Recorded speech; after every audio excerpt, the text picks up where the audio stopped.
Folks, Chevrolet makes this entire show possible. They're the best in the business. They're our presenting sponsor. They've been supporting us for several years now, and they're supporting us with the Chevy Equinox EV for this fantastic show we have on tap today.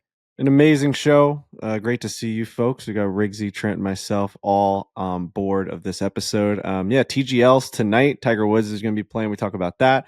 We get into some boxing talk, actually. A lot of boxing talk. There's a decent amount of boxing talk in today's episode. There is boxing action.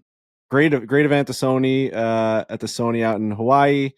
Great finish. We get into all of that. And just another great episode. TGL, thanks to Tiger Woods.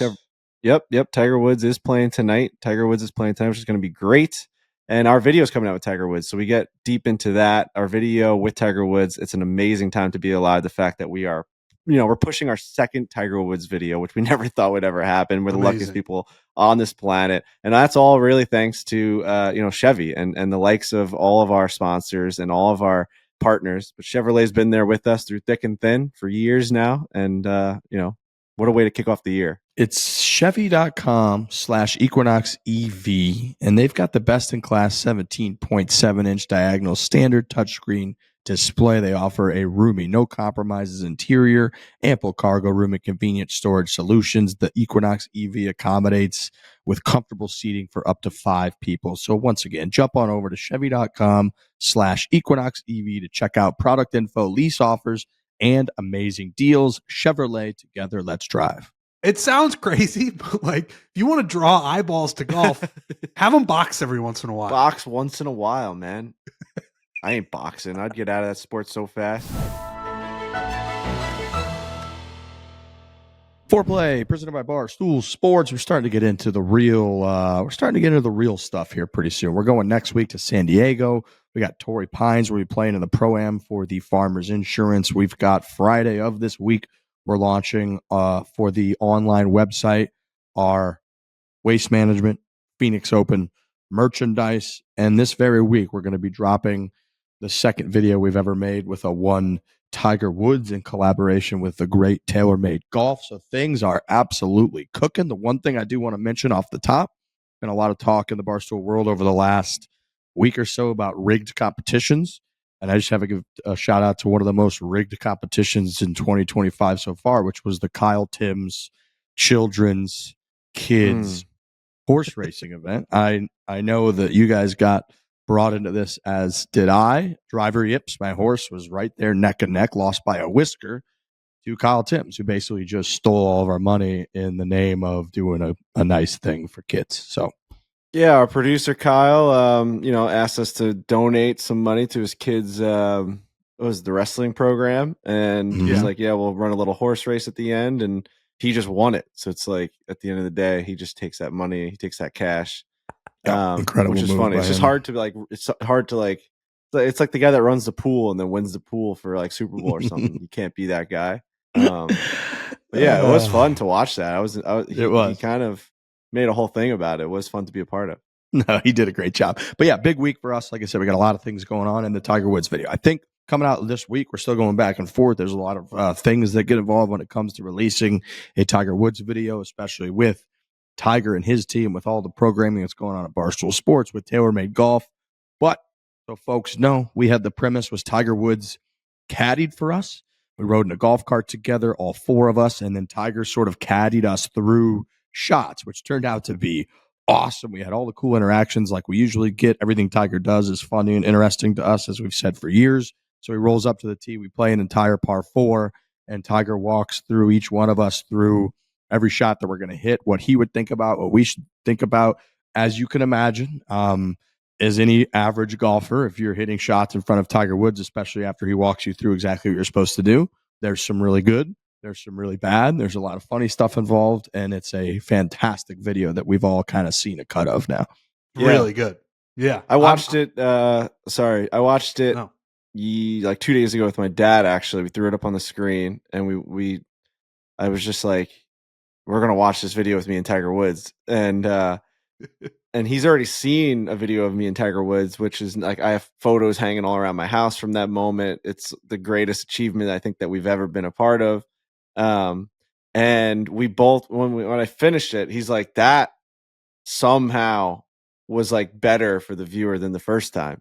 Like there's just so much when you're like 15 minutes into the video, you can't believe how much Tiger Woods stuff there is in there. You're blown away by the amount of Tiger Woods interactions and like really good stuff. Like you said, walking us through shots, like standing over balls, like putting us in the right positions, like asking us questions, like what do you like? Yo, why don't you like that? Why do you feel that? Why would you go that way? Like just like multiple times, I stood up out of the couch and I screamed. I'm like, that's fucking Tiger Woods doing that. It was nuts, man. I think I'm very actually. Yeah, we'll have to talk about it, but I would say I'm very proud of like how that video came out because of how insane the amount of Tiger Woods stuff that's in it. I'm with you. Cart cams have changed YouTube golf. I mean, now you watch a YouTube video, golf related, and you're not going to get a cart cam. And then having a cart cam that instead of it being me and Frankie, it's me, Riggs, Frankie, and Tiger Woods. Anything he says is going to be incredible. And no, I watched the cut of it as well. And I cannot wait for people to see it. The pictures we put out months ago around Black Friday, I don't even think I told you guys this. I did that Chicks in the Office show in Boston. And then we talked about the golf. We talked about this show when I was on stage. And I brought up those pictures that we put out of us and Tiger, us and Scotty, us and Nelly. And they thought it was AI. So they didn't think it was real. So for any of the people out there who also thought that wasn't real, those pictures were real and that video was real and it's coming out sometime this week. So get fucking ready for it. It doesn't feel real, that's for sure. It's amazing. And I feel like we assume that people know what the situation is. I think Grant Horvat saw a little bit of this. He put out a video of Tiger Woods like we did last year, and you get an allotted time for Tiger Woods. Only really has like one day to film all of this stuff, and he's doing commercials. Everything that you see of Tiger Woods all year long, that's not him on the PGA Tour or in majors, comes from like an 8-hour window out in Florida where it's like, correct, that's the only chance that you get to film him. So the fact that TaylorMade trusts us, they trust Grant, they're starting to take this time that they're like, we have Tiger Woods. Tiger's team is trusting us with like, we'll give you guys 25 minutes, make the most out of it. Now, last year, I felt like we did. They're like, he's not going to hit a ball. He's going to be up there. You have 15 minutes of Tiger Woods. Make the most out of it. And all of a sudden, the video's on Good Morning America, and everyone's talking about it. He hit it off his knees, the whole entire deal. It's a crazy video. It's got millions and millions of views. 15 minutes. And you guys have all seen how nervous we were before that video. And it's the same deal this year, where like they said, Grant, you have 25 minutes with Tiger Woods. Here's your video. Like he's not going to do much, but you have him. And it's like, all right, are you gonna say no to that? Like I saw a lot of the comments being like, "Where's the match?" Like, it's only a driver lesson. It's like, well, it's like you gotta do the most that you can get.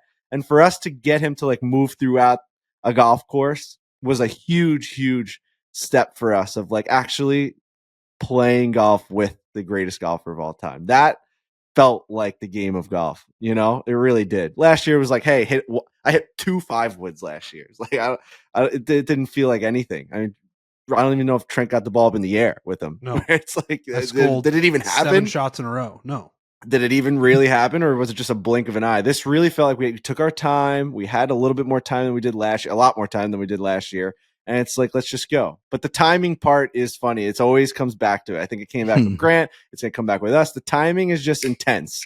It's like he's got to go do a multi-million-dollar commercial that we are paying by the minute with a crew, where it's like, if he's not there by the start, you ruin everyone's year, let alone day. Like you ruin their year if he's not there, like getting ready for the next thing. So it's intense. It's an added element that I don't know that it shows throughout the video, where it's like, there's a ticking time clock, like a ticking time bomb, just like waiting there, where it's like, he's leaving soon. It's like, holy shit. Well, we don't have to go too far into it, but like it seems to me that Tiger doesn't care. Tiger, once you start talking golf with him, and he wants to hit shots, he's just like, oh, I'll stay here all day if you want to talk about this wedge shot. It's he is Tiger Woods, and he's getting pulled in a bunch of different directions. So his people who are with him are obviously like, all right, once we do this, he's got to get out of here. But you look at Tiger and you say, what do I do with this 178-yard shot? He will talk to you for 48 hours about that if he can.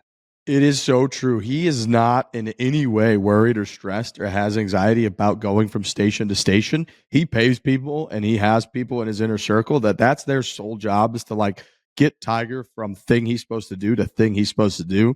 Their job is to say no to stuff. And when they say yes, Tiger pretty much is like, okay, this must be pretty legit. Shows up and he's just kind of all in throughout the whole thing, which is very funny because there's this like undercurrent throughout the entire process and time that you're with him of you can kind of feel the anxiety amongst other people and like everyone that's kind of set the whole thing up, but then the actual king of the castle is just in it, dude. He's like, he'll stand in a little fairway bunker with Trent Ryan for 2 hours straight if somebody doesn't say something to him, and he's going to get that shot down properly. Like he's not, he's almost just, if you don't steer him where he needs to go, he's immersed in it the whole time, which is so awesome. But you're right, Frankie. I think that's such a hard thing to convey on the camera when you are filming it. Like you're trying to film it in a way where it's like, we had Tiger Woods to ourselves for the whole day. It was amazing. When in reality, it's like, no, dude, he was there for 25 minutes in between doing other stuff.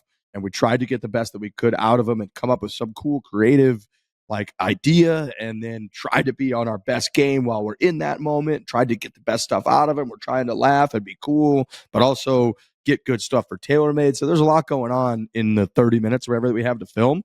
And the video turned out phenomenal considering all that stuff. So it's a great video. It's a great video.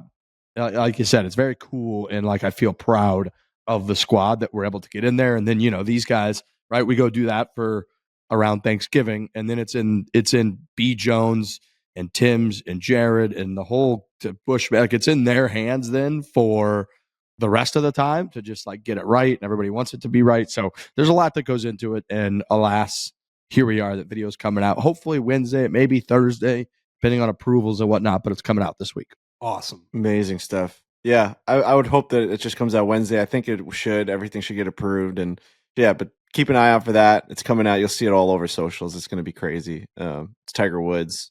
Simple as that. It's Tiger Woods. Who's also playing in TGL this week. Yep.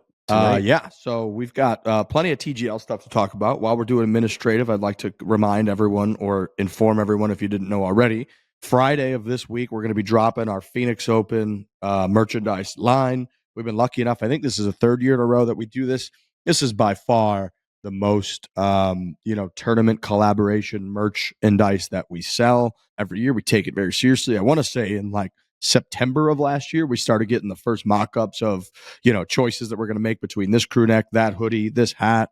We got a lot of cool stuff. So the things that'll be available on the website are going to go up noon Eastern time this Friday, January 17th. We'll be live. We're going to put the links all over the place. And then we're going to have even more merch in the shop. So if you're going to the event and you want to just buy something there, that's obviously going to be an option. If you want to get something and have it beforehand, or if you're not necessarily going to be there and you just want to get some gear, whatever the hell you want to do. We put a lot of effort into this. Our team crushes it. This is our first big merch drop of the year. It's for the People's Open. It's our event. It's like the first tour event that we really went to. Myself and Trent, I remember one time we ran at 5 a.m. and filmed ourselves on the phone. We almost passed out. It's a way longer run. You should actually do more of a speed walk, because if you run, you'll pretty much die. But the point is, we have a long history of this tournament. I live about 1.5 miles from the course. The whole team's coming out that week. I'll be here throughout the entire week. So it's a big week for us, and we're going to start dropping our merch on Friday. It's great. We saw it for the first time at the Barstool Classic Championship, and we all were like, holy shit, this stuff came out phenomenally. Yeah, the hoodie that Trent's wearing is like one of the best, most simple hoodies that we've ever put out. It's so good. Just Barstool Golf in just Waste Management colors. And it's such a great, just like thick, form-fitting hoodie. It makes you feel good when you're wearing it. And then, yeah, it's just a great line, because it's just so authentic to the Waste Management, like the color schemes and just like the way that we kind of make this merchandise. It's just a little bit different. I feel like because it's such a big collaboration with one of the biggest events of the year, we're able to kind of put a little bit more resources into it. Like this stuff, like this quarter zip that I'm wearing is so high quality and so thick and just so amazing compared to other things that you might just slap your logo on. So yeah, it's a great line. Really, really good colors. Some of the best stuff that we put out all year. It just happens to be at the Waste Management collaboration. It's great. The People's Open, everything. Action here too. The details are out of control. And honestly, the numbers speak for themselves. Like Waste Management has come back to us and said, like, you guys are basically going to have the whole tent this year. I mean, we have Last year we had like 19 racks. I think we're like doubling it this year, and it sells out by Friday, Saturday. They have to hold certain hats and shirts so that people that do go on the weekends might have a chance at them. So if you are going to the event, getting them online is a huge benefit because stuff goes like crazy. We're there every year. It goes so fast. Blink of an eye, man. It really does. So make sure that you're getting, if this is a huge event for you and you're going with your boys, like make sure you're loading up now. Boys or girls or anyone. Everybody's included. Great so we'll women's see everybody line. out It's the there. best women's line we put out all year, honestly. Women's stuff went faster than the men's stuff last year. Mm-hmm. Yeah, because it's like gender neutral hoodies. Like they act like it's just a woman's hoodie. I wear that hoodie more than anything else. That like blue Barstool golf hoodie is so good. So be ready for that on Friday. And then the last thing, a week from today, we're going to announce, I believe, the Barstool Classic 2025 schedule. And then about 2 weeks from when this comes out, we will be opening registration. We do a 24-hour pre-registration window for those who qualified, depending on making it to the championship and a couple other options. And then we'll go live for the registration. So we'll drop all those details, putting that on the radar for anyone who's been asking questions. A week from today, when this show comes out, we're going to announce the schedule. A couple weeks from now, we're going to go on sale for registration for year 7 of the Barstool Classic. So get fired up for that. All right. We got a little bit of news to go through. Nick Taylor, friend of the program, with a phenomenal win in a playoff. I saw he had like 0.4% chance to win the event when he teed off on the 72nd hole. Ends up chipping in for eagle after our good buddy Nico makes birdie. He has to makes it for eagle from chipping from over the green to get into a playoff. The other guys kind of just made a mess of it and didn't get into the playoff. So our boy Nico and Taylor go into a playoff couple holes in. Nick Taylor wins. He's got a great stat where the last 5 players to win a PGA Tour playoff in 3+ consecutive seasons. Nick Taylor, 2023 through 2025. Bubba Watson, 2010 through 2012. Ernie Els, 2002 through 2004. Phil Mickelson, 2000 through 2002. And Tiger Woods, 1999 through 2001. So that type of 3 years in a row on the PGA Tour, winning an event in a playoff just doesn't really happen. Ernie Els, Mickelson, Tiger Woods, some of the names. Bubba's the other one. But yeah, good for him. This guy, when he wins, he just wins in crazy dramatic fashion. It's unbelievable. Chipping in for eagle on the 72nd hole is insane. Like that's the most dramatic you could have almost have, essentially. It's really an incredible thing. His playoff record is out of control. I mean, this guy, when he might be the best golfer of all time after 72 holes. His what does he have? 5 wins and 3 of them came in playoffs. I think that might be the stat. I mean, the guy is just clutch, comes out of nowhere. Nico, ever since he's come on our show, I knew about Nico going in. Like I knew that he was a big fan of the show. I know that you guys had talked to him. Danny Rapp had talked to him a bunch of times. And when he came on our show, we got a chance to speak with him. You become a fan, like, pretty instantly. How nice of a guy he is and how, determined he seems to be the best on the PGA Tour. And man, has he been really just playing his dick off. I mean, he is in contention every single time he plays a PGA Tour event, and he's coming up just a little bit short. He could have been rattling off. I mean, he has a bunch of second place and third place finishes now, and like devastating fashion, like losing, like when you have the lead and like having a chance to close it out, and other guys just hitting miraculous shots. And, JJ Spawn just coming up a little bit short too, who really just threw up. He threw up all over himself on the 72nd hole. Had a chance, obviously, to not even make this, an event for Nick Taylor to win, but just coming up a tad short. And it was a great event. It's Sony Open. It's not the best, not the easiest thing to make headlines right after the first event in Hawaii, and it was a great tournament.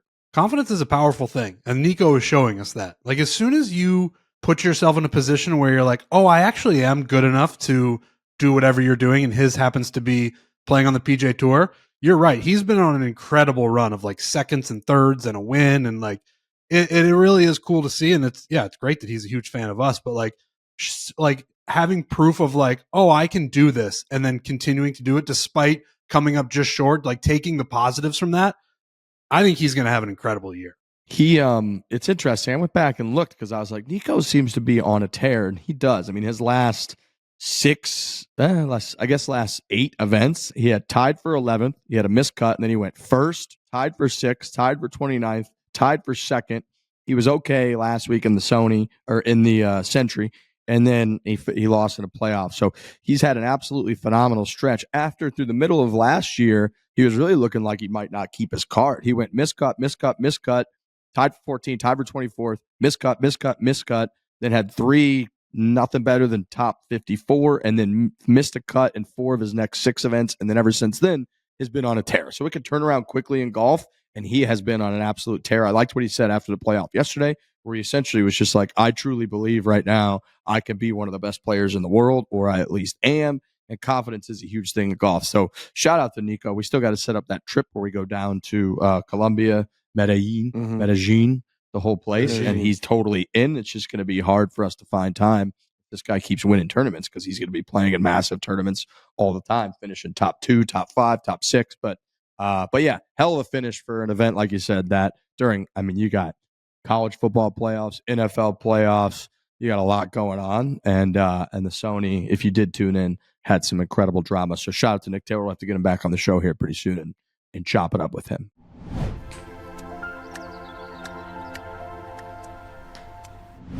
Fellas, you know what I was able to do on Friday night of this last weekend? I went to a college hockey game, ASU hosting North Dakota, and it was phenomenal. I've been to a college hockey game in a long time. ASU is a pretty damn good team. I think they were ranked about 16th going into the weekend. North Dakota was ranked around 14th or so. North Dakota has a long history of being, a dominant program when it comes to college hockey. So them coming to town. Shout out Brock Nelson. Shout out to Brock Nelson. They were a bunch of Sioux. There were a bunch of Sioux fans all around us wearing the green. They were super nice. Made friends with a bunch of them. But I was able to go thanks to Game Time. The Mullet Arena down there where they hosted, the Coyotes played for several years. They became kind of a talk around pro sports. They were playing in a college rink. So point being, there's not a ton of seats down there. Game Time allowed me to get fantastic seats. We had a delightful time down there, had a couple drinks during the game, and watched some college hockey. The home team, ASU, took down the victory. They ended up losing the next night in OT, but the point is it was a great time.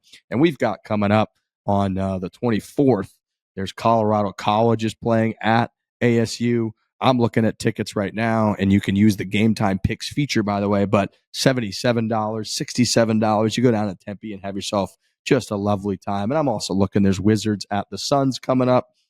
You've got the Senators at the Islanders. I think that is tomorrow night, Frankie, coming up. So I'm looking at tickets, shout out to the Islanders tickets. Oh, yeah, like I'll be there. $22 on there. So Game Time, baby. Game 3-game winning streak. 3-game winning streak for the New York Islanders, snapping the biscuit around like it's a hot cake. I mean, at the end of the day, they're just playing real good hockey. So we got a big home game tonight, which I will be on Game Time for to get in. We actually have Borelli's Italian Restaurant has a station inside the arena tonight. So if you're listening to this and you're in the New York area, make sure that you're coming to the Islander game tonight. I think section like 116 or 106, one of those two. We're taking over a whole spot in the food section where it's just going to be Borelli since 1955. My dad's going to be there. We're going to be slinging pizzas, and it's going to be so much fun.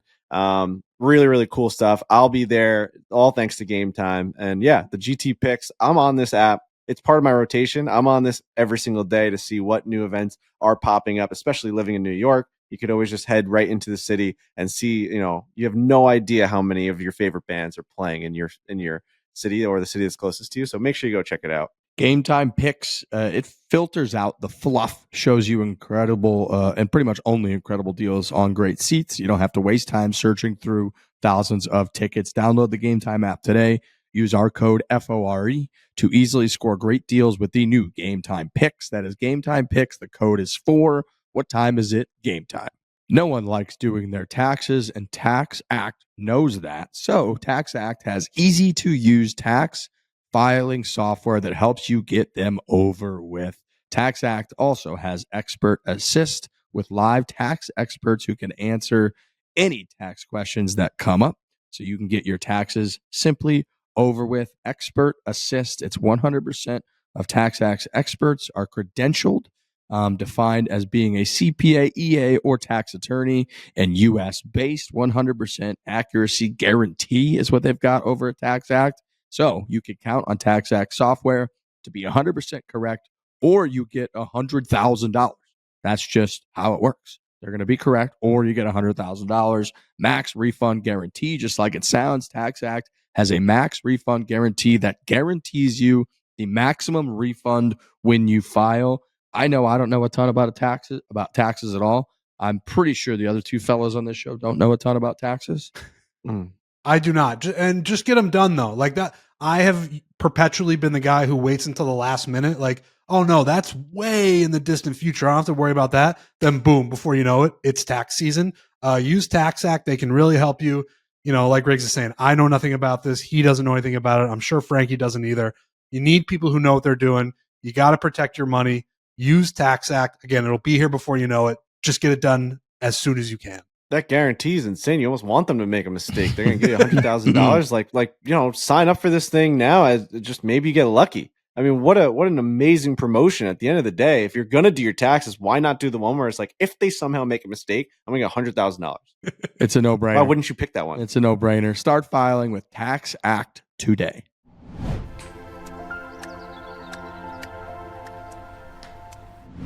TGL. So we're going to have tonight, when this show airs, is going to be night 2, week 2, second match in the history of TGL, and it's a big one. It is a huge one. We've got Tiger Woods from Jupiter Links playing with Kevin Kisner and Max Homa, and they're playing against Los Angeles Golf Club, Colin Morikawa, Sahith Theegala, and Justin Rose. I'm curious to see kind of what's going on with the LA team, with everything going on with the fires. I imagine there'll be quite the mention of that, and quite that team coming out with it, whether it's some sort of cause, whether they're going to be playing for something, whether they're just going to be really doing a lot to kind of raise awareness for everything that's going on in LA. I imagine there'll be something involved with that. I'm kind of excited to see how they handle the whole thing with everything that is going on in LA. But they're up against probably the most interesting team in the league. I know that the good old Jupiter Links, which is obviously Trent's childhood golf team, is stacked, but not really the best of form, I would say. We looked at Kiz over the last couple of years, Tiger Woods over the last couple of years. Max Homa's obviously been a mainstay on the U.S. National teams over the last couple of years, but isn't coming off his best year ever. And then they're going up against Morikawa and Theegala and Justin Rose. So it is TGL. It's different than, a PGA Tour event, but they've got their work cut out for them. And Tiger Woods making his debut in TGL. So I think everybody's pretty fired up for that. We're a team chemistry team. So, mean, again, you're saying like we're not at the best form, but we've got the best golfer of all time. And I think Kisner and especially Homa, they're going to want to play well in front of the big cat. So I think that's going to be all taken care of. I'm not worried about it whatsoever. I'm really, really pumped about my Jupiter Links. And yeah, it should be. I mean, the matchup is incredible. I saw the ratings came out from last week's TGL. They got a pretty big number, so they got to be very, very happy with that. And that was, big names in that, but there's certainly bigger names this week. So TGL in general off to a pretty damn good start, I think. Great start, great feedback. A lot of people chiming in, and yeah, this is the one that they want to. This is the one that they wanted to, come right after a big announcement. When you have opening night and then you have this for week 2, like this is exactly what they planned. They wanted to have big numbers for opening night with that Tiger, and now you get to hit people over the head again with another big one. Just go off without a hitch, and this thing's going to be just off and running now. The league's just going to get going. We're going to have stats to back everything up. I know, Justin Ray, he's a part of the TGL crew.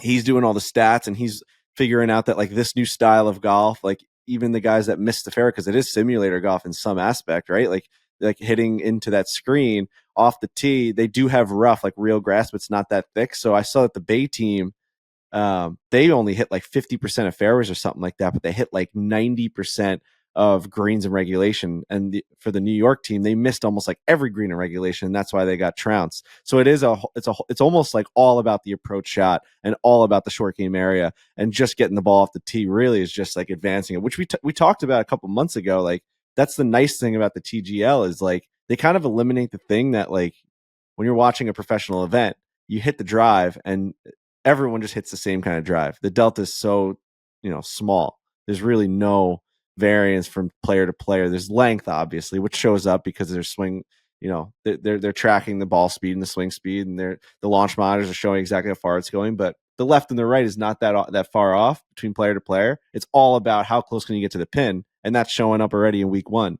So we'll see. How's Tiger short game feeling? Kisner, Homa, should be interesting. Did I see a report right before we hopped on that I did no research on? Like they might expand this thing. They might take TGL to Vegas and Scottsdale, like build new facilities everywhere. Mm-hmm. Yeah, it says the TGL Golf League, which that seems repetitive, has actively explored expansion opportunities for new venues in Las Vegas, in Scottsdale, and in Southern California. They have a list of potential targets from Live Golf. Co-founder Mike McCarley told Sports Business Journal the league could also potentially expand to other sports in the next 5 years, and some NFL and NBA owners attended the first match.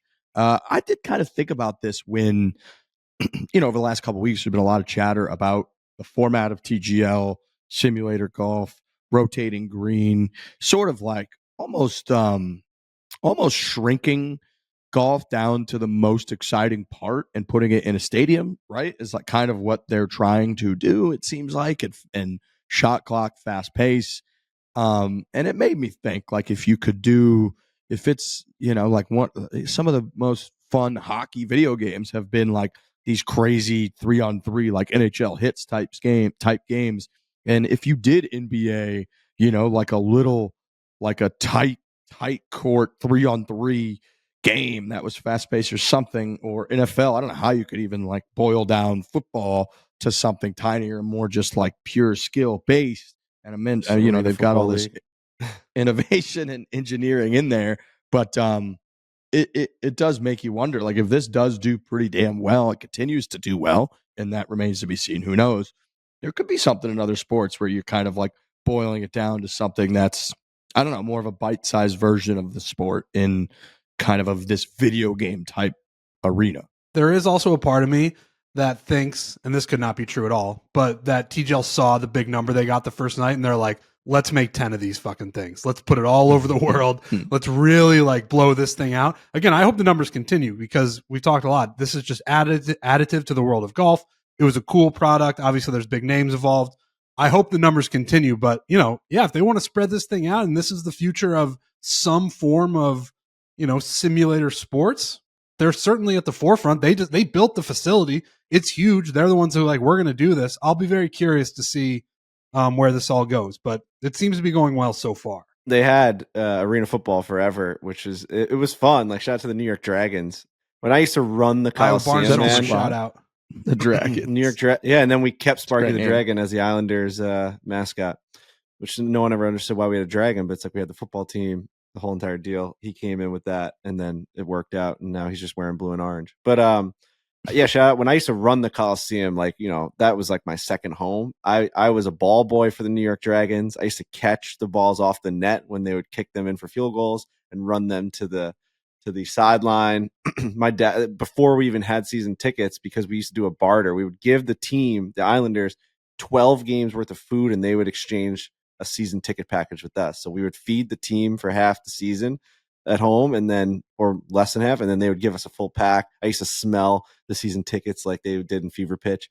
But my dad, before I did that, we would trade New York Dragon tickets. Like, my dad would have a New York Dragon ticket, and he would give it to his buddy, because back in the day, you just rip the ticket and you'd go in. So every Islander game, he'd just give him like a New York Dragon ticket, or like a Borelli's 15% off thing, and he'd just be like, get in there, and we'd find a seat somewhere. Man, arena football was fun. It just never really caught on, like in New York. No. There's so much other shit going on. It was just funny. It's like, there are things already, like I don't know, like the 3-on-3 tournament's like a huge event already. Isn't like Ice Cube already like own a league? The Big Three? I think it's called the Big Three, and they go from like city to city, and they rent out these huge fucking arenas, and they sell them out. And like, didn't he offer Caitlin Clark?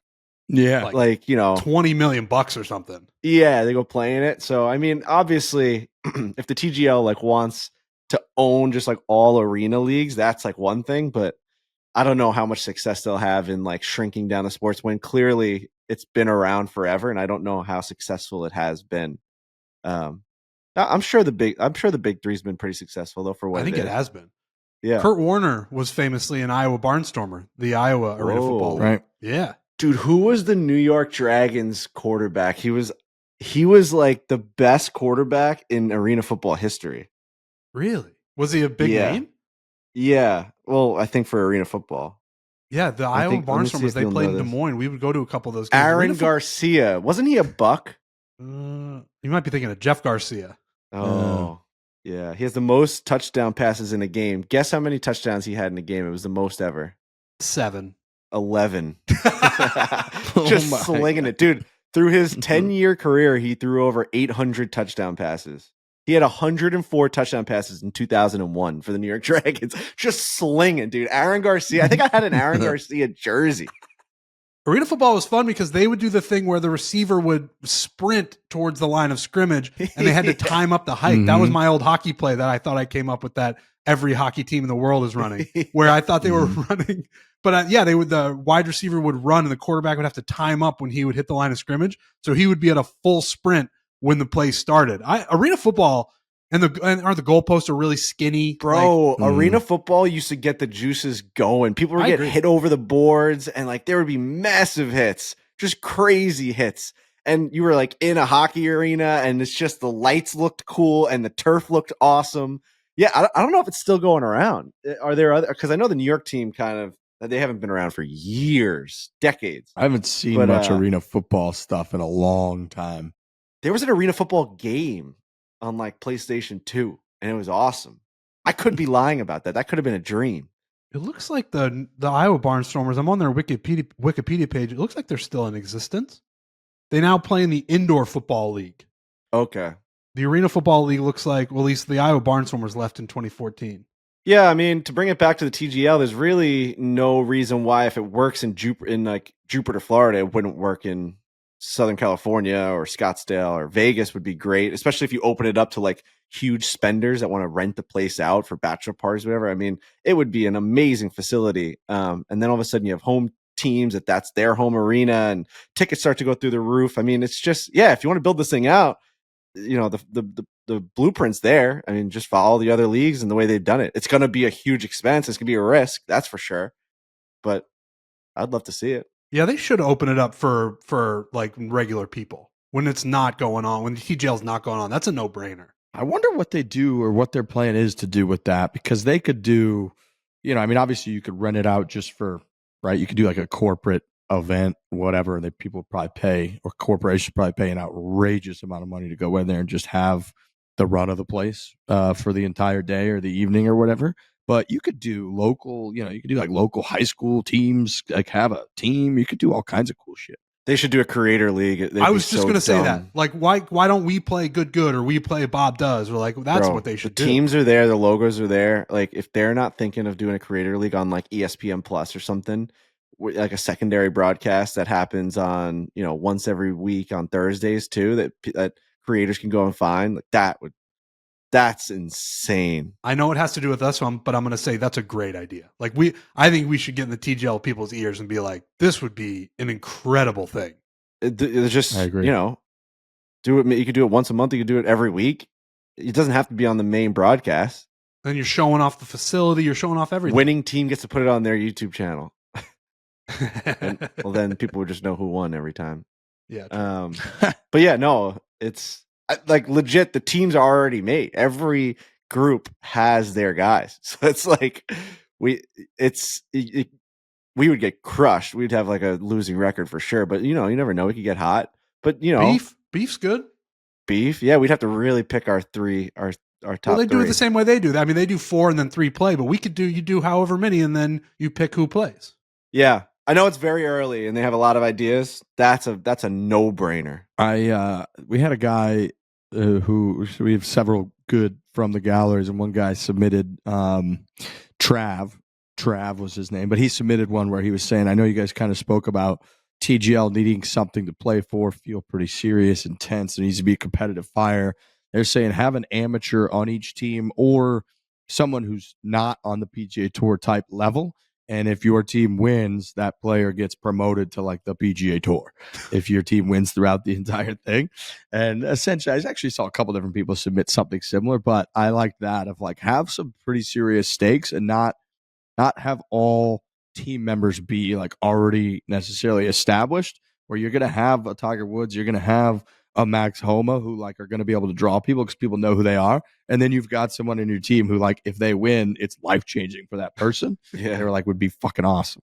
I like that. Yeah, they do need something because I still don't know what the end of the year prize is. They showed the trophy and they were like, the winning team, the trophy is like all futuristic and it has lights coming out of it, like all over it. And the winning team, Trent, which this is a big deal, the winning team, the trophy will show their colors of lights coming off it for like the whole year after they win. Wow. So, you know what I'm the saying? Goblet of Fire.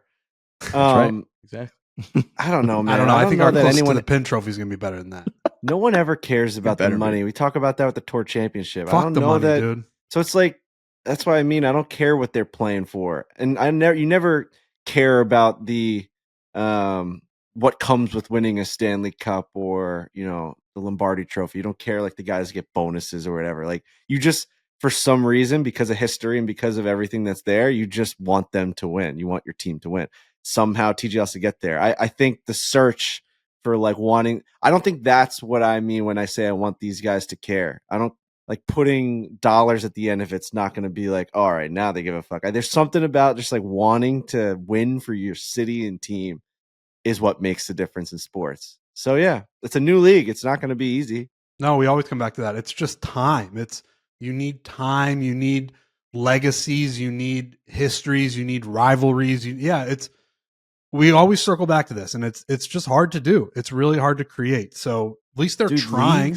Leagues are hard to really get going. Think about every league that we've come to love. Like, you know, the NFL merged with other leagues to get more teams, right? Like the MLB got more teams. The NHL started with 6 teams. Like the NBA, you know, the ABA was at the Nassau Coliseum, the New York Nets.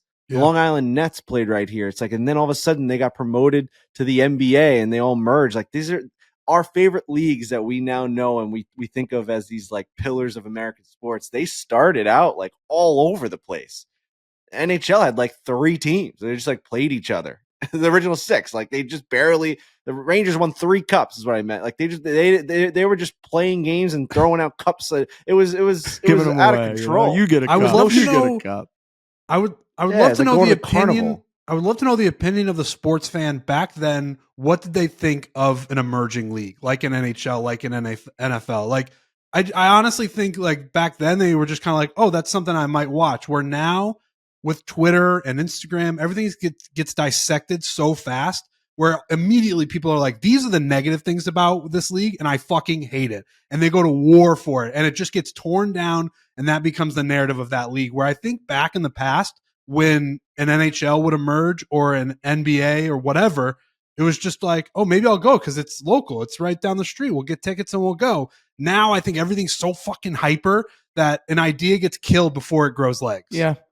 I think people, right, everybody has a voice and people are inherently skeptical of new stuff. That's just what they are. That's what everybody is. And those voices get magnified. I'm trying to think if I could think of any examples of like a new league or championship that right away had the gravitas on par with a lot of the stuff that we've mentioned thus far. Like even, what was it, a couple years ago in soccer where they tried to do the Super League thing? And it just, people fucking hated it, even though in principle, right, it was like all these top teams from the top leagues are now going to do this, another like elite league, which they already had the Champions League, but they try to do the Super League. Everybody kind of shit on it. And so it's almost like, is the answer that you just simply have to have history and tradition in order to drive the players and athletes to care the most? Because if that's the answer, then it's like, you're kind of fucked until the future arrives. I think it is. That I do. Well, the gaming championships for sure have taken on a new like world of its own. I don't know the history behind it. They may have been there forever and we just don't know about it. Like they may have been having Call of Duty championships for I also 20 think, years.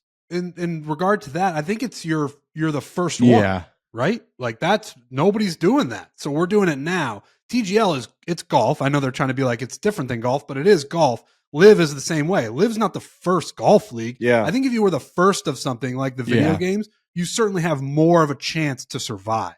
And that goes back to your point of like, how did they feel back when these leagues were forming, it was the first time they'd seen any of this stuff. Right. So of course you're gonna watch it. So a new form of something that's been around for 100 years for us is like, you better really knock our socks off, because like we're already used to this stuff. Like so I think they're doing a good job. I think it's definitely gaining the momentum that they want. Game 1 of like the Montreal Canadiens against the Boston Bruins, I don't know that fans were wearing jerseys and ready to strangle people from across the border, right? They're like, oh, this is kind of cool. Right. You know, like I just think that really truly does take time, and it builds to the point where, and I do think at the end of the day, you're spot on, Frank. It's like nobody cares about the money that they're playing for.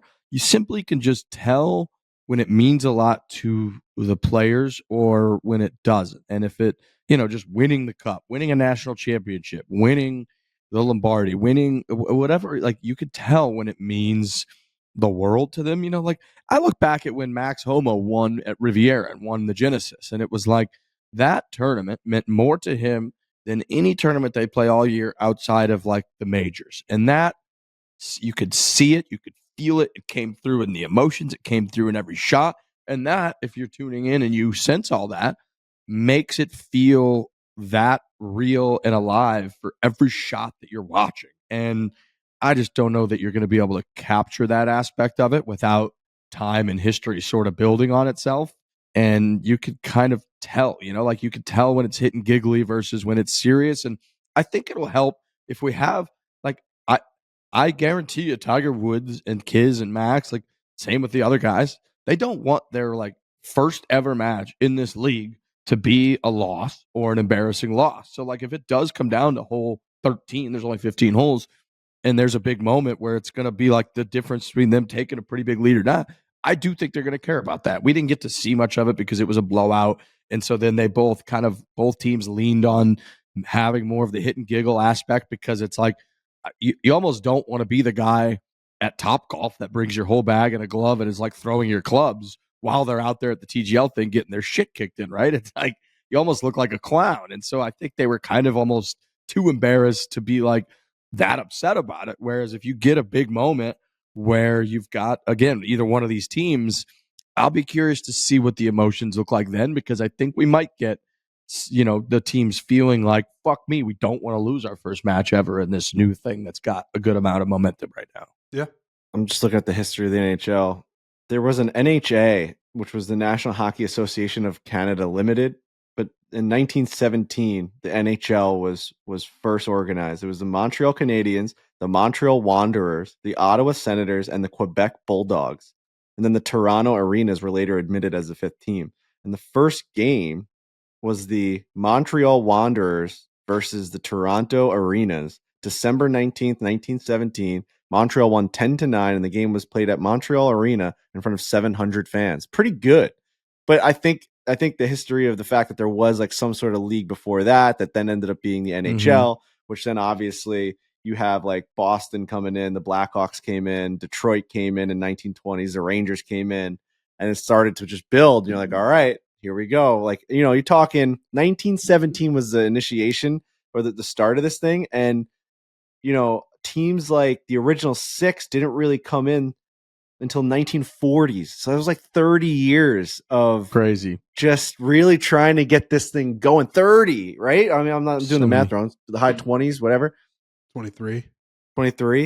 Call it 30, round up. Basically 100 years. Whatever, 30 years like of really trying to get this thing off and running. I really don't think leagues have the benefit of time anymore. And that is devastating for them. Well, that was also the 1930s. They had to like write on pen and paper and send it by like an owl to people. That's to be what like, I mean, look though. Look at this hockey game. You're like, whoa. They're skating with what? They're skating? What the hell is skating? Now when TGL goes, somebody taking razor blades. This one like fucking sucks. And they tweet it out and it gets 1,000 likes. Paid. Well, that's the other thing. All these guys are rich. Like, I feel like that might be part of it too, where sports has gotten so big where everybody involved, at least certainly in TGL and these other leagues, where everybody's so rich now that it's not like, oh, let's go down to the hockey rink and we'll see the guy who, bakes my bread. We'll see if he can score a goal. It's these people are huge and it has exploded. You got to have real balls to even try to start a new league. So I applaud them for trying, but they are up against a fucking tidal wave of probably discouragement. Nick and KB always have a funny segment on their show on Anus where it's like they talk about like the best players in baseball and like what jobs they had and stuff. Like he also was whatever, you know. That doesn't he was a exist anymore. barber. Yeah. No, it doesn't. Local bartender leading the league in home runs. Right. It's funny. I can't remember who made this point, but like a lot of folks go back to, I think it was like the 1983 Skins game that they had on NBC, and it was like Nicholas, Watson, Palmer, and like Gary Player. I think those were the four, and it was like that actually it was pretty successful, but it was also those guys really didn't make like the money like they talk about now. So the anecdote goes that like Nicholas had a putt on the last hole for like $100,000 or whatever it was, and it was like that was more than he had made on the golf course like ever. And so if you know like right. Yeah, there can be an element where money can matter, but you kind of get to a point where everyone that's involved is rich enough that just throwing money at it isn't necessarily going to make it the most important thing. And now I will say that we shit on the Tour Championship a little bit and the FedEx Cup playoffs and all that, but like all the top players play in those events, right? They don't skip them because for whatever reason it is important, even though they threw money in it. It's like that is important. It's going to dictate your standing at the end of the year where you finish on the points list. And there's a big payout that kind of comes with that. There's a big discrepancy between first and 12th or whatever, but there is a big payout. And it has lured all the best players play in mostly all of the FedEx Cup events, especially the Tour Championship. And so, money is an element to it, but I do think that people get confused by like, if they're playing for X amount of money and then they tell us about it, that's going to make us care, but we don't really care unless they care. And so, when they're like, oh, this putt missed could cost him this much. It's like, well, it'd be one thing if he was poor and then he missed that putt and that's huge, but like he's rich. So that doesn't matter. He still made $250K instead of $650K. And guess what? Next week he's going to make the same, and he's going to do that all year, and he's going to make $8 million this year. Who cares? Like it just doesn't matter. And so, on average, that certainly doesn't matter. But for Alistair or someone that like just gets in, like those putts for $1 million are everything. Matters where the it's most. Like there is some aspect to it matters the most, and you feel it as a viewer. Like this guy's life could change with this putt. So there is moments where it does matter. It's like I was just thinking if they did like a World Golf Championship for $100 million for one event, people would watch the fuck out of it. Where there's like true everyone has a chance to play in this. No matter what league you play in, we're going to have the top 120 golfers, and someone's going to win $100 million at the end of this thing. Like you watch like Nico like win that thing, he would collapse on the green. He would collapse if that ball went into the hole. He'd be like, my life is done. That's it. I just secured my life. There is a point where you make the money big enough and everybody's going to pay attention. You put $1 billion on the line, like dude. Like, well, here's my thinking: is like, how is this new this fight between Conor McGregor and Logan Paul gonna? They're like guaranteeing each guy $250 million, $500 million to fight in this thing. So like, those are just two guys that could possibly bring in all that revenue to try and make that event money. You're telling me that event's going to bring in like $1 billion in one night? That's I can't even wrap my head around that. I didn't even hear about that fight. I didn't know. Is that happening? Yeah, I think it's happening. Right, Alex? Is that happening? My phone's like not working. Where's it going to air?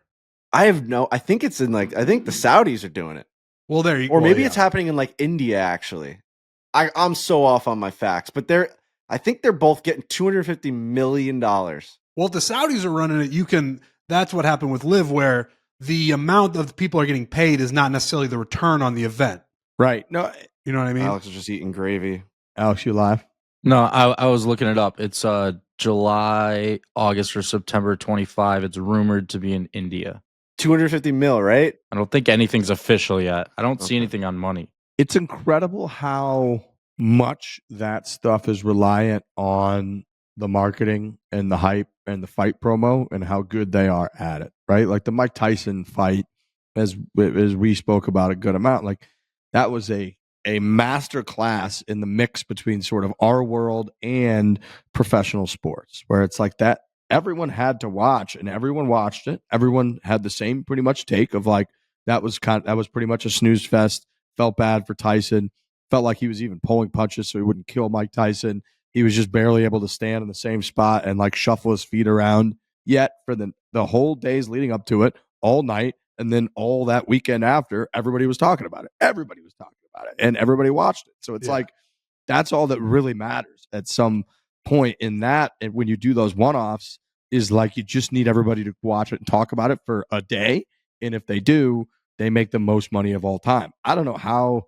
Like that's so different than what they do here, but they're really good at it, dude. They're like the best at it. How does that make them that much money? Like, The aren't thing the that sells advertisements those- and The thing that sells those fights, in my mind, is the situation or the scenario of, wow, wouldn't it be crazy if X won? Like the Mike Tyson fight was like, there was a whole generation of people who were like, it would be fucking unbelievable if our guy Mike Tyson at 60 years old beats this fucking YouTuber. That's how that whole generation looks at it. And so many people tuned in for the fact that that could happen and might happen. Obviously didn't happen, but they were like, I'm going to buy, or I'm going to tune in. You'd have to buy it.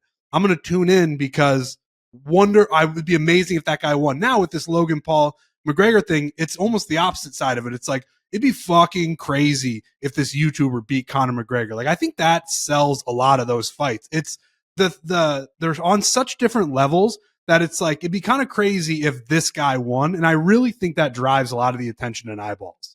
just so many people have to buy that fight. It's just like the most people. Yeah, because on Forbes, it says that it's rumored that Conor McGregor would receive a whopping $250 million for his efforts, and Logan Paul, his purse has not been mentioned, but it is reasonable to assume that it is in the same ballpark. So it's like, I don't even know what the math is. Right, they're going to come up with on how many people would have they'd be to taking home as much as Barstool Sports like sold for 3 or 4 years ago. Is like in one night for one fight. And Not saying it makes sense, but those are like the two of the greatest marketers on planet Earth. ever.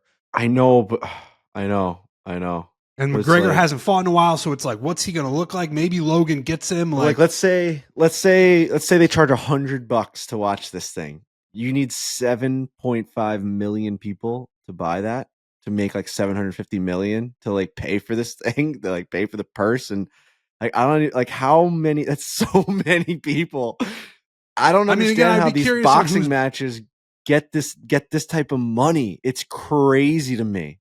I would again be curious on who's backing it. Like, are they worried about the return? Right. Yeah, I don't know. Maybe, yeah. And obviously advertising goes into it, so you don't need that many people to buy it. And there's a lot that goes into it. Commercials. It's the nature of buying, it's the nature of what boxing is too. It's just the most primitive competition you could possibly have. Like, two people are just going to fight each other. That's it. That's just the game. They're going to train and they're going to fucking fight each other and see who beats up the other person. That's just it. It's like, that's just the most basic competition you can have against each other. It's why, like, in old school Olympics, it was like just wrestling and like running. That was it. It was like, we're gonna sport. Those are the sports. See who can run faster. It does. And who can beat the other person up, basically. And that's what we're doing. It's simply just sport, dude. And that makes me think, like, Tiger Woods versus Phil Mickelson boxing match would do 100 times X the amount of views than a golf match. 100, absolutely. Isn't that so ridiculous? Like Rory, Rory versus Brooks. That whole entire showdown would have made so much money if they boxed. Yep. Liv versus PJ Tour. If they just boxed, it would have made way more money. A tag team effort, right? Like, Rory at any point could tag in Scotty, and Scotty could have tagged, and like they're just boxing against Bryson and Brooks. Are you fucking kidding me? It'd be unbelievable. But then how come boxing has fallen off? Is it because it became like a rigged thing? Is there like, did like the league kind of eat itself, like the boxing federation? Like, if we're saying that, like, no matter who you are, no matter what field you're in, that the boxing match would be the best to watch, how has boxing not stayed king? Like, I know it was with Muhammad Ali and Mike Tyson and Foreman, all these guys, like, they're legendary. My dad talks about boxing like there's nothing like it. Like, a big boxing match was just, you couldn't even believe how big it was. And it's just fallen off. Like, we have big ones, clearly, right? Like, they're going to give $500 million to two guys fighting, and the whole world's going to watch it. We just watched Tyson face off against Jake Paul. So clearly it is still big, but, like, you know what I'm saying? Like, how's it not the only thing we talk about?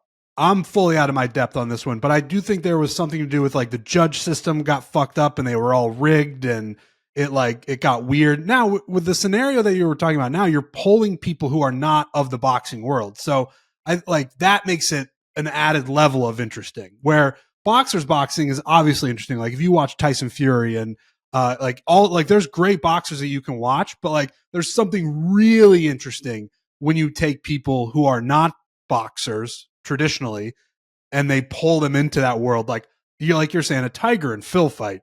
That's an insane idea, but it would be funny because if they're golfers and like, okay, who's gonna, and it does hit you in the spot where it's like, who can beat up really who? good idea. That's dude. really what that sometimes it really boils down idea. to is just you like Phil and Tiger Woods, just an old school boxing match. I think Phil would be pretty good in there. He's kind of fit. He's slimmed for down cannon for sure. too. Like I don't know. I know it's boxing, but like there's some athleticism in there with him. Yeah, Tiger's weak on the legs for sure, but I know, strong upper body. It's I wonder if UFC has chewed into a good amount of that too, right? Like because UFC is true for sure. UFC's huge, and those fights are sort of like still they get the big ones. The big UFCs get a ton of promo and a ton of eyeballs, but I mean, fucking good Trump point. and his whole, the Avengers, the Mar-a-Lago Avengers go to every one of those things and dominate the whole thing. So I think UFC's probably chewed into that, but it is a great point, dude. Like I remember the Tyson, like Holyfield, like those, like the rematch and all that. Even when I was at the time, I was 9 or 10 years old, and I remember the hype for that for months, and then. When that night, I mean, nothing else on earth mattered when that fight went down. It was like everyone was watching it, talking about it. Tyson bit his fucking ear off. It was just the craziest thing that's ever occurred. Yeah. It was like, what? UFC is the answer. Like UFC Huge. Took like me growing up, it was like the McGregor fights, like in college or high school, whatever. I'm trying to think of how long ago it was. It was a long time at this point that McGregor's been at the top of the world, but like those fights were everything. Like the weigh-ins were on prime time and you're checking in everything that they're doing. Those fights were can't miss. Like when that bell rung, you had to watch a McGregor title match. Oh yeah. Like you had to watch those fights. So yeah, that's true.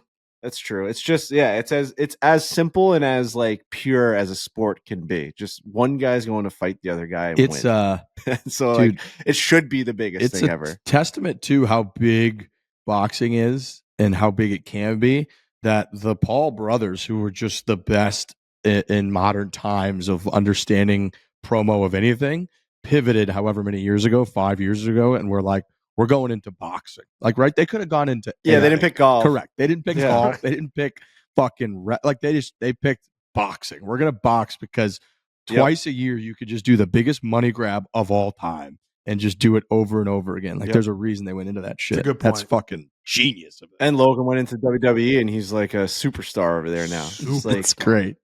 They're huge. It's great. It's smart. Smart as hell, man. So yeah, they should just do TGL boxing. Just have that fucking Why are we wasting our time doing all these other sports? Just get every guy, just box them. It sounds crazy, but like if you want to draw eyeballs to golf, have them box every once in a while. Box once in a while, man. I ain't boxing. I'd get out of that sport so fast. Oh yeah, same. No. I'm not built for that. It's rough and rowdy, man. I mean, we've kind of like Dave's gotten into that game of being like, dude, we can just. All these bloggers, make them box. It's just like everything, just make them box. All of the great internet marketers of all time at one point were like, let's try boxing. Do some fighting. People just need to fight, Fighting gets everybody going. They're right too. Fighting puts asses in the seats.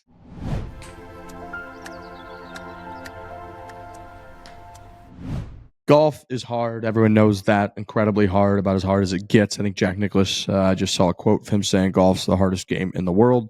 But getting your protein can be easy because One Bars made protein bars perfected with One Reese's peanut butter lovers and One Reese's Hershey's cookies and cream.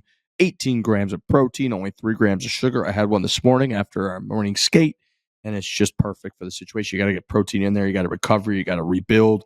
You got to reload all those muscles with the protein that they need, and you're going to get it from the One Bars. Best golf snack I can think of right now. 8th hole. I played yesterday, 8th hole. That's when I eat my One Bar. It's just you're into the round a little bit. Maybe you had breakfast, maybe you didn't, but you're getting a little bit hungry. 8th hole, One Bar. It was so good. The Reese's really are delicious. 3 grams of sugar, bunch of protein in it. They're good for you. If you're a golfer, throw a couple in your bag and you're ready to go. Yeah, put them in that little ice bucket that's also attached to your golf cart. Cooler? Make sure that they're not cooler. getting melted in the golf bag. The Cooler. cooler is the word I was looking for. A little ice bucket. Cooler, the there, ice yeah. bucket. Ice holder. But yeah, the ice holder. The thing that holds the ice there cools the ice. Paramedic's truck. That's where I like to keep mine. It's the first thing I do. Like if I have them in the car with me because I know I want to snack on the golf course, I'll bring them to the cart, throw them in the cooler, make sure that they're nice and cool for when I want them. 8th hole sounds like a great, nice, sweet spot for a snack because, like you said, you probably had some sort of breakfast. Maybe you had a banana or something right before the round, and now you don't want to eat too much because you have a lunch or a dinner after. But that nice sweet spot right in the middle, you're not eating the crap that's at the snack stand. Make sure that you're eating the one bar. It is perfect, and it keeps you energized, makes you feel full. It's great. Buy the new one, Reese's Peanut Butter Lovers Protein Bar on Amazon. That's right. They're available on Amazon. That is the one protein bar from Hershey's with our good Reese's and the cookies and cream. NFL playoffs. We are talking about NFL playoffs. That's right. We absolutely are. We were actually just, if it weren't for the Bills shutting everything down, Dave, I was on Dave's parlay over the weekend, which was like plus 6,400 something. I had $50 on it. Could have paid out like $3 or $4 grand, and we just missed it by one. However, I did take the alternate line. I took Ohio State minus 13.5. I thought they were just going to roll Texas. I actually wasn't necessarily correct about that, but I ended up being right with that fumble return. Scoop and score. Wow. Jack Sawyer was insane for me. Texas was just pounding. They're knocking on the door. First and goal. Next thing you know, it goes the other way. And OSU covers and wins by 14, covering 13.5. Point is, DraftKings Sportsbook, football, college football playoffs, NFL playoffs. It's just so much fun to have skin in the game. And this last weekend was awesome. Yeah, it was great. I had a great weekend, actually. A lot of fun. Big games. Ohio State. I was with my brother-in-law, huge Ohio State fan, so we went pretty heavy on Ohio State because he was just talking me up. That was an easy win. They played great because I always knew that they were going to cover. Just like when you're around someone that passionate, you're just like, this is the bet, and this is why we're betting it. And he was telling me why. He's our guy when we call him for the dozen. He just knows college ball. Yep. I felt really good about that. And I brought that right into last night. Like I was on the Commanders pretty hard. Commanders, I was all in on the Commanders train. I had Scary Terry for a touchdown. I had the Commanders to win outright money line. So it's just like good weekend, real fun watching sports, sitting there. My wife and her sister and my mother-in-law, they went into the city on Saturday. They went to go see a play, and I sat down. I had all my TVs on. I had all the games on. The Islanders were on. It was just like having action on that DraftKings Sportsbook app is so much fun. It really gets you into the mix. You feel like you're a part of the game. You're living and dying on every single play. Come on, man. That is what it's all about. That's what the weekend is all about. Another reason to watch your favorite players crush it in the playoffs is because new customers bet $5 to get $200 in bonus bets instantly. So score big during the NFL playoffs with DraftKings Sportsbook. Download the DraftKings Sportsbook app. Use the code FORE, F-O-R-E, for new customers to get $200 in bonus bets instantly when you bet just $5. Only on DraftKings Sportsbook. The crown is yours.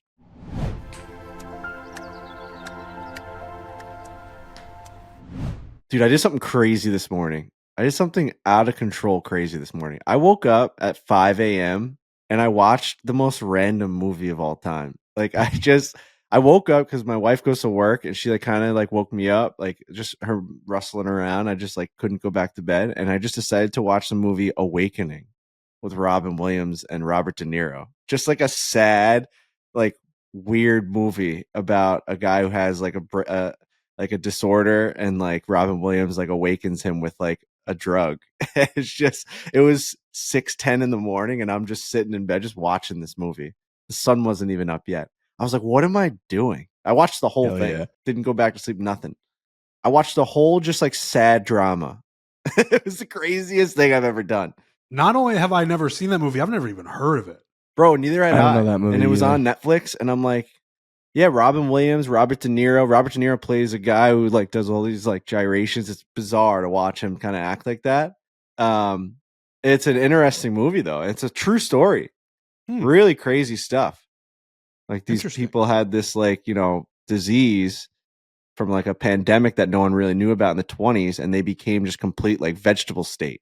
And they're just sitting in this like in the Bronx. And Robin Williams is like, I think that I could help them with this like drug. And they like they wake up and they're like, it's 1962. Like I'm 11 years old still. It's like, no, you're fucking 50, dude. Whoa.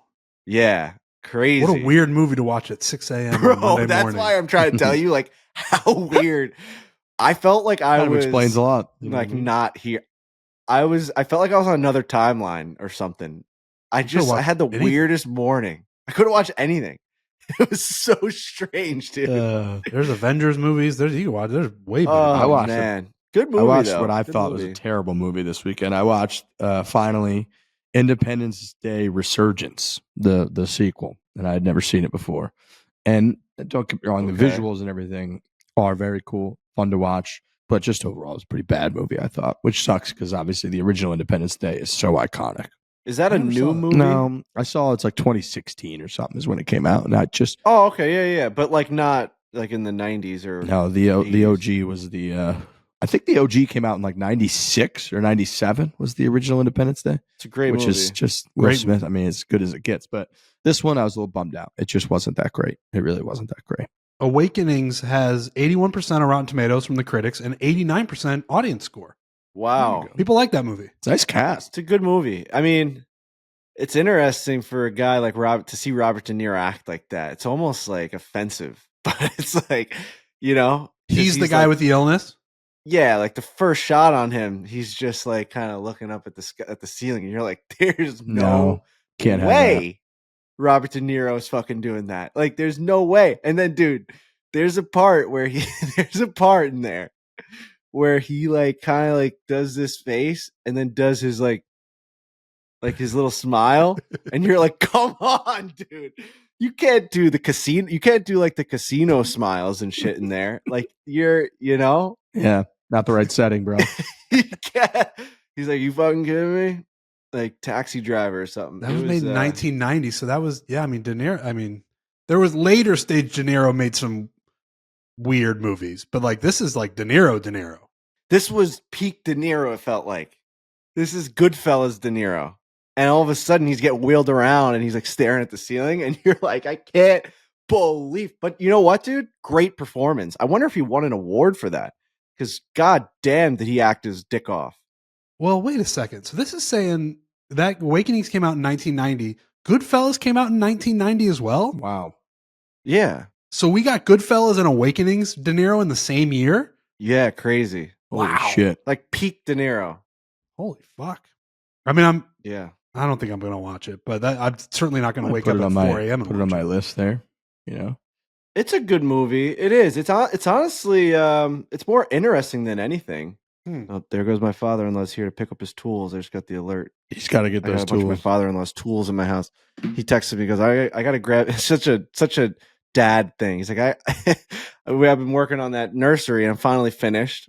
Very nice. I'm too Well done. anal to do this type of stuff. Like I'm repainting the wall 11 o'clock at night. I'm touching things up, and Hannah's like, you gotta just. No one's gonna notice.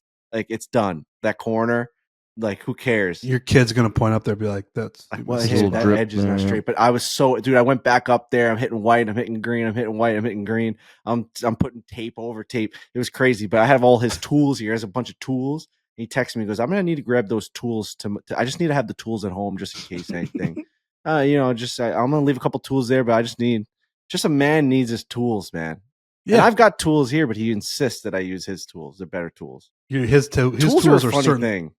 Yeah. I don't have many tools. There's so many tools, dude. Amazing amount. And you're of like, tools. why is this bag filled with all these tools? And then you find a way to use almost all of them. Like he had this little thing. It was like a little circle. I'm trying to think of what it would look like. Like it looked like a key, like if you were to draw a key, where it had like the circle and then like a line that came down, and then just a little hook. I'm like, what the fuck's this thing for? There's a little hook on the end, and I realized through just trial and error that it was to open up the cans of paint. Oh, yeah. yeah. A lot of the times you're in there with like a knife or something, and it was just a Screwdriver, nice little. like it was a nice little boop boop, and the paint top just came right off. I'm like, this motherfucker has a paint can opener. We're a pathetic generation. I'm like the Oh, least God. handy person, ever. I think we all are pretty kind of similar in the similar boat. And I had, dude, last week I got good old Mike Commodore, Kami, who's in the chicklets world and everything. He's great. He was a Stanley Cup champion, Scottsdale guy, awesome guy. Invited me out to this skate last Thursday, so I got to go skate. And it's a lot of pretty good players, so I didn't want to show up like a absolute bender with a cage on. So I had to I wanted to remove my cage and put just like a half shield on. It took me like an hour and a half. It was just all fucking screws and then different screws. And then I couldn't get it flat. And then it would pop out right when you think you got it. The other screw would pop out. And then I put them in the wrong spot. It was a fucking nightmare. And then it just got to the point where it's like, I'm going to drive up to the hockey store and just have them do this. But I thought that was such an embarrassing thing to walk in, because if that guy will just do it in about 3 minutes, then he's going to look at me like, what is wrong with you? So I battled it out, but I will say about 45 minutes in, I got to the point of like, at what point do we just admit to ourselves, wait, I can't do it. Like, I just can't do it. And eventually I battled through, I got to the little script, I battled through, I got it. And then all I was thinking this whole time is like, if my shield just pops off and there's screws everywhere during like warm-ups of this skate, well then kill we did all that for nothing, but ended up, I got it done, the half shield's on, and I succeeded. And it's about the most handy thing I've done in probably 2 years, maybe. I've been living in Florida for 3 months. I'm sitting in an empty office. You guys can see it. What am I going to hang these? I putting nails into the wall. Like, fuck. I don't know, man. I'm just not good fun, at that though. stuff. It is fun. I agree. I think probably it's rewarding. we've talked a lot about it now, but like it's same with cooking. Like once you start doing it, you're doing it and it feels good. And you're like, oh, this is a thing I actually enjoy doing. I'm sure I would be that way if I started hanging stuff and like I learned how to be somewhat handy. It would be a nice thing to be, but I'm just not. No, it's definitely frustrating though. Like you make a lot of mistakes, and that's really, really upsetting. Like as I'm learning it, like we got paint, and like I just didn't know that there was a difference between like a satin paint or a matte paint, right? So I'm like painting over a wall that had already been painted, and clearly they used like a finish, and like I'm painting it, and I'm like, oh, this looks good, and then like it doesn't match, even though it's the same exact color. Like, you had to get like the eggshell or whatever, the matte, whatever it was. Yeah. And that just like ruins your day because you're like, I fucked the wall up. Now I got to redo this whole fucking thing. And I don't even know if it's going to look good now. I'm trying to blend this shit in. It's going to be there forever. You're going to see the strokes. It's horrible. So yeah, it is what it is, man. But it's fun. It's fun as Life hell. of a homeowner. I enjoy it. Yeah. I just like, that's like, I paid a lot. I feel like I paid for a lot of other people to do stuff. Like I had someone come in and paint the walls when we got the house, and someone came in and like painted the cabinets downstairs like white, like spray painted them and did this whole entire thing. Like I really didn't have my hand in any of it. And then like me and my father-in-law did a bunch of projects together, just kind of like going through the house and like doing little things. Like we would move an outlet, and then like he'd teach me how to do that. And I never really wanted to work with any of the wiring. But now this room's like the first time, like, because he's getting double knee replacement. He really couldn't do much. He's getting it like next week. Like, I feel like when I walk into that room, my child's room, like I did that. Like that to me, and we talk about rewarding a lot. Like that one wall took me a week. And it's like, that's my fucking wall. The kid's probably going to be pissing on it, throwing shit on it. And I'm going to be like, fuck, but that's my wall, man. That's your wall, dude. There's a lot of walls out here, and like that one's mine. In Pinehurst, I painted the door green. It was red, and my next door neighbor's door is also red. So I was like, we can't both be the red door people. So I painted mine green. No. And every time somebody walks through it, I hit them with you see that green door, dude? See how green that shit is? Because I painted it, and it feels good. It's the only thing I've ever painted, really. You can see some of the strokes. I probably did like a 4 out of 10, but it's green. It's green now, and it means a lot. That's your door. Definitely my door. TikTok, boys, next week. TikTok might be out in the United States of America. I was thinking about this. How many people do we know now in today's day and age who their whole career is TikTok? Imagine if this was for us, like YouTube. Imagine if YouTube was just going to be banned in the United States of America next Sunday. Like, what the fuck would we do? What are people going to do? It's crazy. They built millions of followers. That's what they do. They post TikToks every day. And we're in the social game. We have several 100,000 followers on our fore-play TikTok. That mechanism still slings those Tiger swing progression crew necks like you wouldn't believe. Yeah. How's that a real thing that TikTok's just going to be gone in the United States of America? Where are we at with that? Because I feel like I haven't really read up on it. Like, is there a chance that it's just they're pushing it to the end to try and get as much? I saw Mr. Wonderful was leading the leverage charge to like buy it in the United States version of it, but that the owners of TikTok are like, if this doesn't get reversed by the Supreme Court, that we're just shutting that bitch down in the U.S. and we're leaving. That's kind of what I heard. But the latest that I've read is that it's not looking good. That the Supreme Court. Why are we shutting down? Well, I think that there's a lot of believers that, you know, the Chinese and some bad actors that are behind it are really utilizing it to do some nefarious things to the population of the United States of America. Got it. Sway opinions and kind of just use like take propaganda all the data, and get people all to kinds think. of that stuff. Yep, like a big mishmash of bad stuff coming from those folks. And that I think the Trumpster and co were like, we're shutting that bitch down because that's China's infecting our society, taking all the data, running the show, and we're not going to have it. So we're shutting it down. See that video of all the presidents at Carter's watched funeral? It 100 times. Yeah. I watched it 100 times. That amazed me. I think Nate tweeted it out. Barstool Nate was like, there was a little like belly tap from George Bush to Barack. And it was like, no matter what's happened, like these guys are all part of just the most insane, just like fraternity of all time. And they all have, no matter how much they hate each other publicly, they all probably have the most respect for each other that they've made it to the top.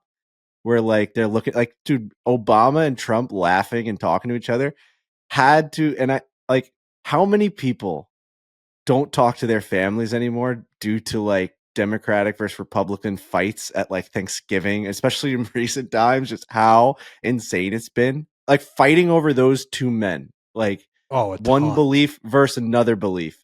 And like, fuck you, I'm never talking again. And to see them just be able to like laugh and just kind of like be around each other must make people so mad where it's like, I want to keep being mad at these two guys. Right. Like, I don't talk to my aunt anymore because of this. Like, you gotta fist fight them or something. You can't just leave me hanging. Like, I kind of loved that out of them. Yeah. Like, they're just a couple humans. Just like, yeah, let's fucking just like, we're presidents, man. It's the prime example of a shared experience. Like those guys, there's only so many people. There's like 5 of them who have had that experience and you can talk to about that experience. It's like what famous people talk about where they're like, you know, you get isolated when you get super duper famous because nobody knows what it's like to go out there and rock a stage of 70,000 people and then go back to living a normal life. Presidents are that to like the millionth degree where they've all gone through something that only a handful of people have gone through. So yeah, when they get together, they're probably going to be like, fuck, look at us. Dude, there's only a couple of us. And yeah, there's obviously people out there who base their entire identity off either Trump or Obama who saw that and were just like, oh, I'm the stupidest fucking person alive. I loved it. I love the fact that Obama and Trump were just chopping it up. I think about this a lot too, like how brutal of a job that is to be the president of the United States. And if you really think about it, dude, like they have to make excruciating decisions to send people into like harm's way. And then when we lose like Americans, they got to call those people's family, right? Like they get a call from the president of the United States. So they're doing that. Yeah. While then the next hour, they're going and taking phone calls from Congress because they're trying to get a bill passed. And then the next hour, there's, you know, riots over what are their policies in the town, and they got to come make a speech about that. And then the next day, it's just the same thing over and over again. And they're the only people living that have experienced what that is actually like, which is horrific. And that's if you get through the vetting process that is a presidential general election in the U.S., which is fucking crazy in and of itself. So, dude, all those dynamics coming to play out at a funeral too. So it's not like you want to be this jolly guy making a scene and like dapping people up because you're at a funeral of Jimmy Carter, who they all know. So it's like all those dynamics coming out in that video. I'm with you, dude. I watched it over and over again. I thought it was absolutely fascinating. And I think the best part, like I just couldn't help laugh out loud at like just see like no matter who Trump was sitting next to, I think he was going to be chopping it up with somebody. I just don't think he's a guy that could sit For there sure. silently and like look around doom and gloom. I think he, no matter what, was just going to be, saying, like, I thought him and Obama were going to start taking shadow swings. Like, I thought they could have been talking about his golf swing. Like, I didn't know what they were talking about. And then I saw that Dude, they've had Trump, a crazy shared, history together. Trump shared one of the videos last night as an Instagram that was like an ad-libbed, but with the voices, like AI of each of him and Obama's voices. He shared it on his Instagram, and it was fucking hilarious. It was hilarious. George W. Yeah. He always does something that's noteworthy. Whether he's sharing, what was he sharing chocolates with Michelle Obama one time, or like hitting Obama in the chest or the stomach. Yeah, no, I was also fascinated by it, and I really hope a lot of people saw those videos where you can it's just everybody these are people. Chill out. They're fucking people, dude.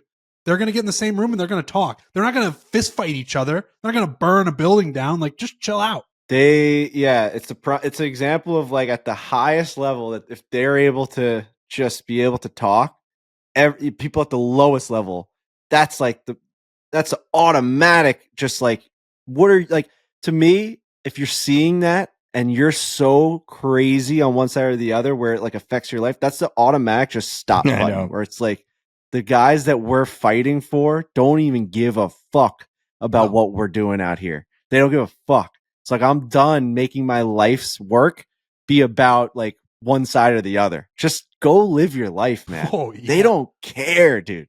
They're knocking each other on the leg. They're going, and you think that's the only time? Like, they were talking right before that. They said like they were all in the back, just chilling. It's also kind of what we were talking about before with the leagues and stuff. Like, it's a bunch of rich guys. Yeah. Those guys are all rich as shit. Like, they don't give a fuck. They don't actually give a fuck. No one gives a fuck. They don't make your identity about any of that. That's shit. what drives me nuts. It's such a waste and such a drain on your life. Just don't do that. It's like one of my favorite, if people ever read into it, that's exactly in line with this, is like Judge Scalia and RBG, who were like the most like against each other policy Supreme Court judges in history, were best friends. Like, they were as close as you could possibly be, and they would do co-interviews. There's a bunch of like interviews they did together where they'd be up there like busting each other's balls, and then they would write scathing like dissenting opinions against each other and stuff based on like whatever the rulings were. But they were just best friends. And it's like, yeah, it should be a moment to those people. It's like, dude, what are you doing out here? At the end of the day, you're like 99% aligned with the other people that you're against. Right. Like, that's really what it comes down to. True. You just want much want to, you want to take care of your family, friends, and that's pretty much it. I think that's like everybody's on the same in the same boat. And yeah, I enjoyed that video. I'm glad you brought that up.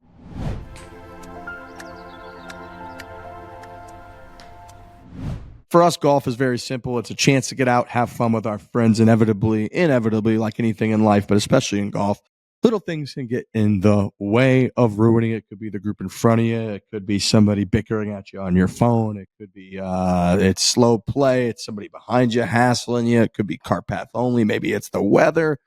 Point is, Fireball is going to fix all of that. The iconic cinnamon whiskey flavor. You just take these nips, throw them in your bag if you want to. Grab a couple from the beverage cart, throw them in the cooler. When somebody makes a birdie, you open them, you rip them back, and it's going to make your day that much better. They're the best vibe changer for sure. I talked a lot of game about having Fireballs here for the holidays at all my parties. I had 4 different parties all throughout December, and my gosh, did we go through a lot of Fireball. I mean, because they really hooked me up with my trip to the Ozarks. They sent like handles of Fireball, so we had a lot of stuff left over, and we went through it all. I mean, you're playing Shotzzy, you're playing all these games. We played a new karaoke game. If you got it wrong, you have to take a shot of Fireball. Just every game, I just brought Fireball into it. We do that with golf, where it's like you make a birdie putt, you shoot a Fireball shot. You want to unlock beef to hit a mulligan for you got to take a Fireball shot. It just makes things a little bit more fun. It makes things a little bit more, a little loosey-goosey. Man, that burn feels good going down. It really does. It's iconic. It's just iconic. So if you're really feeling like up in the ante this weekend, watching sports, watching football, playing golf with your friends, depending on where you live and what you're doing, make sure to grab the new Fireball Birdie Shot Club. It is literally a golf club filled with Fireball nips. And whatever you're doing, just grab the Fireball 50 milliliter shooters. They're perfect shot for the course and for anything. Shout out to Fireball.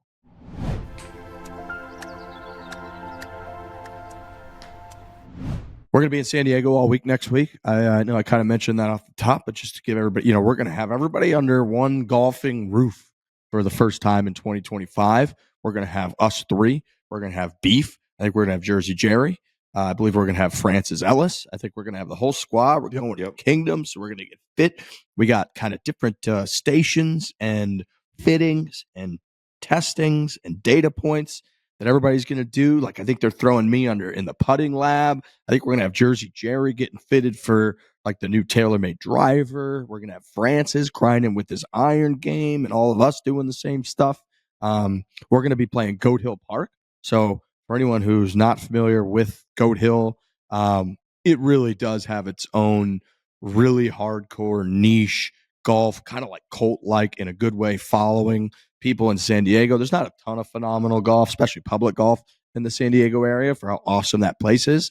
And Goat Hill Park, it just has all the vibes, as people like to say in the game, in the biz. Myself and Bushman, Gravy Train, and Jonesy played there like a year and a half ago when we were there for Kingdom, or we were there to film something. And it got like a really cool little driving range right there, fire pit, awesome little pro shop that feels like it's a mom and pop shop that's been there forever. And then my good friend John Ashworth, who kind of operates the entire place, they say he's on the bulldozer every damn day, just tweaking it, making it more and more perfect, more and more to his liking. And it has an awesome following. So we're going to play Goat Hill Park. And then we're also going to play Tuesday. I think this whole squad right here is playing in the Pro-Am at the Farmers Insurance at Torrey Pines. So if you're going to be going to the event, there's fans. It's a big event. Tiger Woods would always play this back when he was healthy. Torrey Pines, iconic. We're going to be there on Tuesday for the event. So we got a big San Diego week coming up next week. And people think we play a ton of golf, which we do, but I haven't played my own ball like to see how I'm playing in probably 2 months. Yeah. Because we've been doing scrambles. Joel Damon did Gruden. I don't know. The last time I played I'm breaking 85 was probably the last time. At Mesa, probably, yeah. That's been a while. A long time ago, dude. That was before Christmas. That was during the Barstool Classic Championship. Was the last time. Yeah, man. November, right? Mm-hmm. Before Thanksgiving. Yeah. So I have no idea where my game is at. I don't even know where the ball's going to go, which is a very frightening feeling, stepping up to the first tee at Torrey Pines, which is not an easy golf course. A U.S. Open course. I love it out there, though. I can't wait to get back out there. So good. Great weather. It'll be nice to get there. And just obviously it'll be a little bit crazy with everything that's going on in LA, Southern California. Just really, really hitting me hard every single day watching this stuff. Like, I just talked about building a wall and how much pride and and how rewarding that is. And like, for that to just like go away from something that I did nothing wrong, or like if my house just went up in flames and I'm just so, for no reason, right? Like, just, you don't deserve any even second of that. And all your stuff is gone. I can't even fathom what those families are going through. We've got like 2,000 plus families displaced forever. Like, they just have to go somewhere else, like figure something out. The before and after pictures are jaw dropping, leveled, like places jaw droppingly devastating. It's so like bad. 25,000 football fields or something like that. Of just like every house is just gone. Like, you think about like your town, the house to your right, left, all these people would have to just like find somewhere else to go live for like ever. It's bad.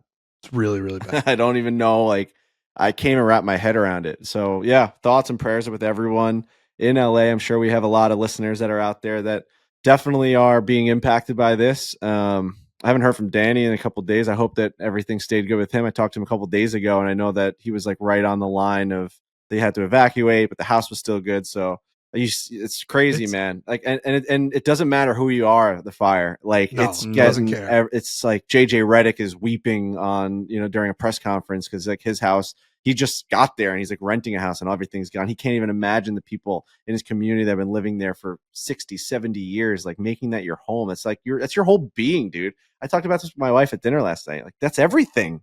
That's everything we have. I don't know. Like, what would you do if you have to, you have 20 minutes to grab something? Like, I don't even, what do you grab? Like, documents and like everything I have is here. It's like, this is all me. So it's unfortunate that like that's the way the world is. Like, our lives are like our homes. It's also when it comes down to as like which way is the wind blowing, and that's Oh, when you're like, are we going to evacuate? Is my house going to be there? If it goes that way, yes. If it goes this way, it's no. It's like, fuck, man. It's really, hell really on earth. horrible. It's been heartbreaking to look at everything and all the footage, and it's a great point of like no matter who you are, no matter what your status is, like there's the whole goal in life is to establish a home. You turn a house into a home, no matter where that is, what that is, and it does. It has your entire identity. It's got soul to it, right? Like your home, the way that you curate the entire place, the moments that you spend there, all of the irreplaceable memorabilia, memories, everything that you have, you put up strategically for a reason. You put it around your home, you decorate, you kind of, you change rooms, you do renovations. Everything that you do is to like get your home to be the place that when everything else is going on, you go home. That's where you're surrounded by love. That's where you're surrounded by everything being the way that you want it to be. You've got your privacy. And dude, all that's just gone overnight, literally overnight, gone. Not like lost, not, you're trying to find it, like gone. It just burned to the ground and it's just ashes. It's horrible. I'm glad that the news has like started to really come around and cover it. Social media has helped so that people really can understand the impacts because it's been, you can't avoid it, and that's good. You shouldn't be able to avoid it. Like people should understand how heartbreaking that's been, and I love always to see that people are rallying all kinds of great causes, raising money, offering up, different different causes that people have kind of taken up to try to help everybody that's displaced and lost everything. But man, it's hard to express how brutal that would be, just losing literally everything that you have in your home instantly. Yeah. Sucks. Yeah, no, I can't even wrap my head around it. I really can't. It makes me feel sick and I'm sad for them. And yeah, it's just not good. Not good at all. Scary world out there, man. Most beautiful place you can possibly live. So successful. You're in like the hills of Los Angeles. It's like you're doing it. You're fucking living life. You've got it all. And then it's just bang. Gosh. Yeah. Not good. No. Yeah. I can't imagine that. So, yeah, our thoughts are with everybody. LA, horrible to see, heartbreaking. And like you said, Frankie, we're going to be in Southern California next week. So I imagine we'll probably feel it even more next week. And hopefully they're getting everything, as contained as they can. It's nuts to still look at the containment percentages, and a couple of the fires are just not, they're still going. Still roaring. So people are fighting those. Yeah. I looked this morning. What the original one is at 11% or something like that. It's unbelievable. As of last night, I think the Palisades was at 11% contained.